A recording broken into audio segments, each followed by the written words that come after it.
আসসালামু আলাইকুম। আজকে আমরা এই ফার্মে আসছি ব্লাড পিউরিফাইং সলিউশন ব্যবহার করার জন্য। এই নিয়ে হচ্ছে ষষ্ঠবারের মতো আমরা এখানে ব্লাড পিউরিফাইং সলিউশন অ্যাপ্লাই করতেছি।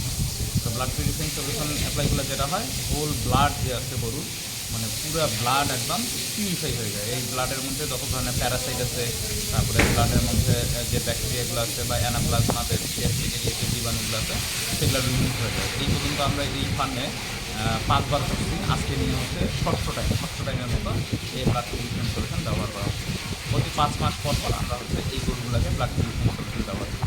এতে করে যেটা হচ্ছে, তাদের কনসেপশন রেট অনেক বৃদ্ধি পেয়েছে, মিল্ক প্রোডাকশন যেটা আছে সেটা কনস্ট্যান্ট থাকতেছে, এবং পাশাপাশি তাদের ওভুলেশন ঠিক মতো হচ্ছে, গরু কনসেপ্ট করতেছে, এবং গরু চার্মে ভালো দেখা যাচ্ছে।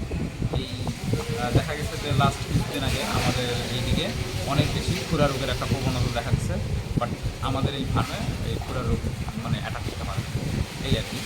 তো এই জন্য আজকে আমরা আসছি, আজকে আমরা হচ্ছে আবার এই ব্লাড পিউরিফাইং সলিউশনটা ব্যবহার করি।